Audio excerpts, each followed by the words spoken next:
Muy bienvenidos al estudio bíblico de este día, y esto lo tenemos en Éxodo 6, capítulo 6, versículos 6 al 8. Y este es un estudio que nos quedó pendientes del domingo pasado, así que decidí que lo íbamos a ver entre semana, porque era bastante el material que teníamos y no era justo que simplemente se lo diera el domingo como una lista. Entonces, en esta oportunidad quiero ir un poco en detalle de este estudio bíblico que el pastor Day preparó para nosotros y que lo tenemos acá entonces. Son las 7 cosas o 7 promesas que Dios hizo al pueblo de Israel a través de Moisés, pero que estas 7 promesas las volvemos a encontrar en el Nuevo Testamento hacia la iglesia, ¿no? Esto es fascinante, realmente este estudio, porque miramos aquí cómo las promesas que se dan en el Antiguo Testamento, que son unas promesas temporales, no son permanentes, ellas no en sí eternas, y en el Nuevo Testamento sí encontramos eso, que estas promesas se vuelven permanentes, eternas para la iglesia, para su pueblo.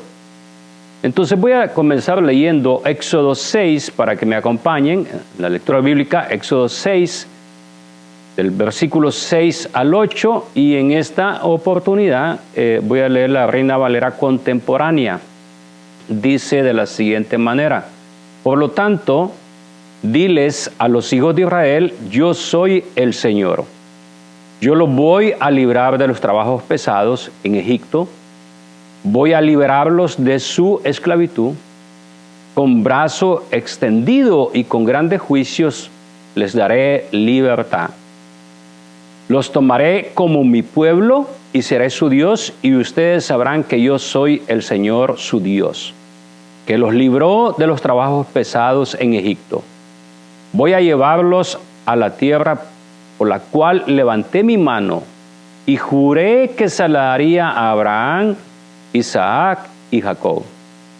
Yo les daré esa tierra en propiedad. Yo soy el Señor.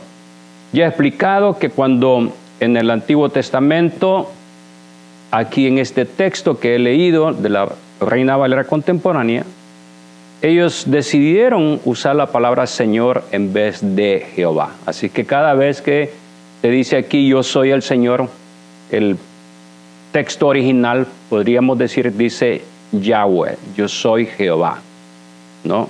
Y nada más algo esa aclaración para refrescarnos un poco la memoria de este texto que hemos leído y por qué usa la palabra Señor.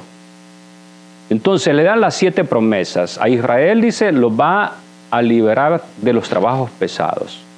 La segunda, lo va a liberar de la esclavitud. La tercera es, lo va a redimir, es decir, les va a dar libertad, los va a comprar de la esclavitud donde estaban para darles libertad. Esa es la redención que promete. 4, los tomaré como mi pueblo. Y el 5, yo seré su Dios. El 6, voy a introducirlos en la tierra prometida, Canaán, ¿no? Y el 7, les daré la tierra en posesión. Entonces no solamente iban a ocupar, en la promesa 6 van a ocupar, pero en la 7 les da la posesión. Yo expliqué eso, que era como darles la parte legal, ¿no? Donde les da posesión del lugar donde los ha introducido. Entonces vamos a ir parte por parte acá en la primera promesa que hace Israel, que les dice yo voy a liberarlos de los trabajos pesados, en Éxodo 6:6. Ahora, para nosotros, su iglesia, en el Nuevo Testamento, encontramos en Mateo 11:28-30, donde dice: vengan a mí todos ustedes, los agotados de tanto trabajar, que yo los haré descansar. Lleven mi yugo sobre ustedes y aprendan de mí, que soy manso y humilde de corazón, y hallarán descanso para su alma, porque mi yugo es fácil y mi carga es liviana. O sea, la iglesia, al pueblo, a su pueblo, le dice, vengan a mí todos los que están cansados, agotados de tanto trabajar. El descanso que el Señor promete para el alma. El descanso que prometía Israel, claro, era liberarlos de los trabajos pesados, de todo el trabajo que estaban haciéndolo, la construcción que ellos estaban haciendo, los ladrillos y todo ese trabajo agotador en medio del desierto, era algo que realmente a los israelitas en ese tiempo los tenía acongojados. Y esa es la palabra que se usa, que estaban cansados, explicamos eso, que al final de Éxodo 6, dice que debido al agotamiento, debido a todo eso que estaban viviendo, esa situación bastante difícil, no solamente del cuerpo, sino también del alma, el agotamiento, vivían en esa situación tan difícil que no podían escuchar la voz de Dios. Y el Señor aquí dice, les voy a dar descanso, tranquilos. Es como que nos recibe, nos da agua, Él es el agua viva, nos da un descanso y dicen, lleven mi yugo sobre ustedes.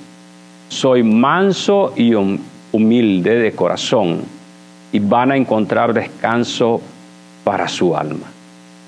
Entonces el descanso que promete acá no solamente es un descanso del cuerpo, del trabajo, sino el descanso del alma, la paz, la tranquilidad sabiendo que Él está cuidando de nosotros. Es una promesa que va mucho más allá del cansancio agotador después de cada día de trabajo. Es una promesa que descansamos en Él con paz, con tranquilidad, sabiendo que Él está cuidando de nosotros. Y creo que es una promesa bastante grande, porque cuando estamos preocupados, estamos agotados, estamos pensando solamente en todas las situaciones difíciles que atravesamos en el día, o las que vienen también a final de mes, pensamos en esto, es algo agotador para la mente. Y no solamente para la mente, sino para el cuerpo mismo, porque perdemos aún el sueño. El agotamiento del pensamiento llega tanto así que afecta también nuestro cuerpo. Y el Señor dice aquí, les voy a dar descanso a ustedes. Descanso del alma. Descanso para que aprendan de mí. Mi carga es liviana y mi yugo es fácil. Entonces es una promesa que viene bien en estos tiempos de tantas malas noticias que tenemos, sabiendo que el Señor está cuidando de nosotros y que nos está llamando a un descanso espiritual. Es algo muy reconfortante para nosotros. En la noche cuando vamos a descansar, es bueno leer un salmo, es bueno leer una parte de la Escritura que nos dé tranquilidad, saber que nos afirme lo que hemos escuchado, lo que hemos aprendido el día domingo. Entre semana tenemos que tener esa lectura bíblica para reafirmar esa paz que trae la palabra de Dios a nosotros. Los salmos, los proverbios o una parte del Nuevo Testamento sería bueno leerla para reafirmar esa paz, esa tranquilidad, ese descanso. Cuando miramos noticias, ya sea en video, en la televisión o en el teléfono, en la tablet, en la computadora, en la noche, y nos acostamos con ese pensamiento, nos acostamos con eso, especialmente cuando hablamos de noticias, casi siempre las noticias son malas, ¿no? Y nos vamos con esa preocupación para el día siguiente y para la noche, y no podemos descansar. Es como tener todavía un yugo más pesado del que hemos tenido en el día. Entonces debemos de aprender nosotros, de parte del Señor, a confiar en Él y a buscar de Él cuando Él nos ofrece esa paz y esa tranquilidad. Muy bien, hemos llegado a la segunda promesa y esta es a Israel. Yo lo voy a liberar de la esclavitud, les dice el Señor en Éxodo 6, versículo 6. Lo voy a liberar de la esclavitud. Sabemos muy bien que Israel estaba esclavo, estaban esclavizados El faraón que llegó ya no conocía a todos los que él antes había conocido antes. El nombre de José ya no significaba nada para Egipto, para el faraón. Y ahora él mira al pueblo de Israel como vamos a decir así, un peligro para su nación. ¿Y qué decide? Decide ponerlos a la esclavitud. Un esclavo no es dueño de nada, no posee nada y no hay cómo pueda defenderse. Y al quitarles todo, al poseer todo lo que tienen y nombrar todo para el Estado, todas las posesiones que ellos tenían, no son de ellos, sino que ahora pertenecen a Faraón y a Egipto. Y los convierte en esclavos, en sus trabajadores, donde solamente tendrían un alimento no muy bueno y un lugar donde poder dormir. Hay una esclavitud. Pero hay una esclavitud mucho peor que la esclavitud humana que ha experimentado durante muchos siglos. En muchas naciones se ha dado, en la nuestra, acá en Estados Unidos se ha dado, y todavía sigue dándose en algunos países esta esclavitud moderna. Pero hablamos nada más de la esclavitud de no poseer nada, de ser obligado a trabajar y hacer cosas que de otra manera no podrías o no quisieras o no harías, o la persona no haría, pero que en este estado de esclavitud es obligada. Vivimos en una esclavitud, los seres humanos, en el pecado. Y eso es lo que el catecismo llama la miseria, conocer la miseria. La miseria se refiere al estado de esclavitud espiritual por el pecado mismo. Ahora, a la iglesia el Señor le ha prometido algo, y le promete algo aquí en Colosenses 1, 13 y 14. ¿Cómo esta promesa llega hasta nosotros, hasta su pueblo? Dice Colosenses 1, 13 y 14.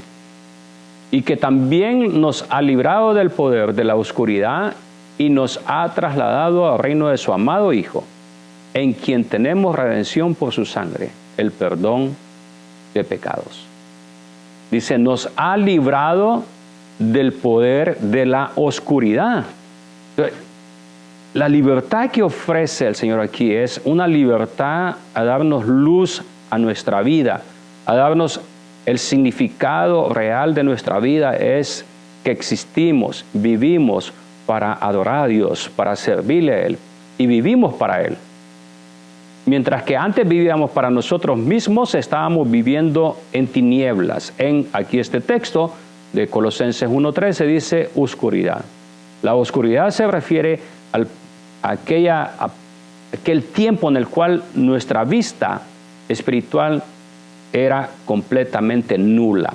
No teníamos, no sabíamos, ni teníamos esperanza en el futuro. Vivíamos completamente en tinieblas.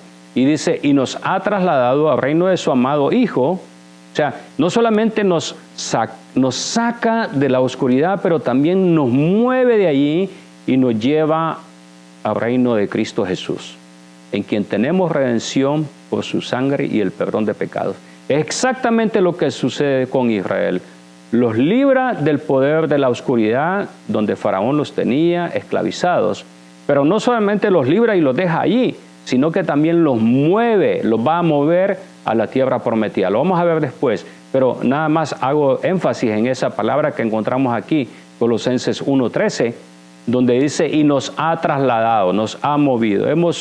Vamos a decir, nos hemos mudado, el Señor nos ha llevado hasta allá, a su reino, en quien tenemos redención por su sangre, el perdón de pecados. Aquí Colosenses 14 claramente dice, no es por el poder de ustedes, sino por el poder mismo de Dios que los ha redimido, porque un esclavo no se puede liberar a sí mismo. Necesita la liberación de parte de Dios, de parte del Señor. La promesa número 3 dice, a Israel le dice esto, yo te voy a redimir, les daré libertad prácticamente, serán mi propiedad, ¿no? Cuando la palabra redención, redimir, significa dar libertad. Es decir, que el esclavo ya no, su amo ya no va a ser el que tenía antes, sino va a ser el Señor. El Señor nos ha liberado, nos ha dado libertad de la cautividad donde vivíamos, en la esclavitud que vivíamos, y nos ha redimido, nos ha comprado para darnos una libertad en Él. Y vamos a ser propiedad entonces, y somos propiedad de Dios. Ahora, para su iglesia, para nosotros, eso fue lo que le prometió a Israel: te voy a redimir, te voy a dar la libertad. Pero en Gálatas 4 y 5, habla de esa libertad que el Señor da a su pueblo, a la iglesia. Y dice, pero cuando se cumplió el tiempo señalado, Dios envió a su Hijo, quien nació de una mujer y sujeto a la ley, para que redimiera a los que estaban sujetos a la ley, a fin de que recibiéramos la adopción de hijos. Aquí se da algo mucho más todavía ejemplar, fascinante, grande. Dice, cuando se cumplió el tiempo señalado, el tiempo cuando Jesús vino, que nació de una mujer. Dice, va al tiempo, Pablo va a ese tiempo cuando Jesús nace como ser humano. Juan dice que el Verbo se hizo carne y habitó entre nosotros. Y dice, y sujetó a la ley, ¿no? Para que redimiera a los que estaban sujetos a la ley. Aquí nos habla de que Jesús en la cruz pagó por nuestros pecados, por los pecados que la ley misma ya definía, decía, describía, ¿no? Todas las cosas que la ley prohibía y que nosotros no pudimos cumplir. Ahora estábamos sujetos a esa ley. Y dice, a fin de que recibiéramos la adopción de hijos. Esta adopción no se basa en base al cumplimiento de la ley, no se basa en base al cumplimiento de cosas que nosotros hemos hecho o promesas humanas que pudimos haber hecho a Dios, sino más bien por el sacrificio mismo de Cristo, la adopción como hijos. Aquí nos habla de algo mucho más grande. Jesús nos ha liberado de la esclavitud donde vivíamos y ahora somos sus hijos. Nos ha adoptado. Nos da ese nivel, ese estatus todavía más elevado en la adopción. Porque en la adopción el Padre es el que nos escoge a través del Hijo, del sacrificio de Jesucristo. Y dice, hemos sido adoptados nosotros para que seamos propiedad de Él, para que vivamos en una libertad en Cristo. La promesa número 4. A Israel les dice, los tomaré como mi pueblo. 6:7, Éxodo 6:7. Dice, los voy a tomar como mi pueblo. Porque, recordemos esto, en Egipto ellos no eran ni pueblo. Eran esclavos, no tenían una identidad, no tenían un nombre en sí mismo.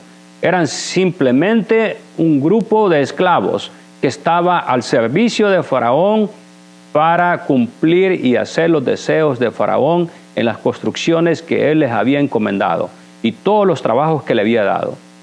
Pero aquí el Señor les dice, yo los voy a tomar como mi pueblo, ustedes serán mi nación, ustedes serán mi pueblo, el que me represente delante de las demás naciones. Ahora, a nosotros, su iglesia, ¿qué nos dice? 1 Pedro 2:9 dice, pero ustedes son linaje escogido, real sacerdocio, nación santa, pueblo adquirido por Dios, para que anuncien los hechos maravillosos de aquel que los llamó de las tinieblas a su luz admirable. Nuevamente aquí en este texto, al igual que el otro texto que leímos antes, en Colosenses 1, 13 y 14, donde decía que nos sacó de la oscuridad, de las tinieblas, ¿no? Y nos condujo, nos llevó al reino de Cristo. Ahora aquí este texto que leemos en 1 Pedro 2:9, dice también que Él nos llamó de las tinieblas a su luz admirable. Pero lo más importante acá cuando hablamos en relación a la promesa número 4, que Israel se le da la promesa de que va a ser el pueblo de Dios. Aquí a la iglesia se le dice, ustedes son el linaje escogido. Es decir, ya no somos un linaje de Abraham en la sangre, sino un linaje escogido. Dios nos escogió. Como vimos anteriormente también, fuimos adoptados. Y ahora se nos llama que somos linaje escogido, real sacerdocio, nación santa, pueblo adquirido por Dios. Aquí a la iglesia se le llama que es el pueblo que fue adquirido por Dios, el pueblo de Dios. Hemos sido llamados nosotros, el pueblo de Dios. A la nación de Israel, el tiempo en el cual Dios le dice, ustedes serán mi pueblo. Pero sabemos muy bien, y encontramos en todos los libros del Antiguo Testamento, especialmente en los profetas, cómo esta nación falló en el propósito para el cual Dios los había llamado. Lo que encontramos aquí en 1 Pedro 2:9 es que simplemente Dios no nos está llamando para ser un pueblo, para Él nada más, un pueblo de Dios, simplemente para que nosotros disfrutemos de ese nombre, que somos una nación santa, que somos un real sacerdocio, y nos vistamos como sacerdotes con esas vestimentas de lujo, lindísimas. No. Nos está llamando exactamente como Dios llamó a la nación de Israel, para que anuncien, para que seamos testigos de las obras maravillosas que Dios hace, que ha hecho y que seguirá haciendo. Entonces no es solamente para tener el nombre nada más y disfrutar de eso, sino que nos llama para que nosotros seamos luz en medio de las tinieblas. Y esta es la promesa número 4, la que dio a Israel. Ustedes serán mi pueblo, pero ahora le dice a la iglesia, ustedes son mi pueblo, pueblo adquirido por Dios, son el pueblo escogido por Dios. Qué promesa más grande para nosotros, que se hace realidad en el sacrificio de Cristo. A través de su sacrificio hemos sido comprados como pueblo suyo.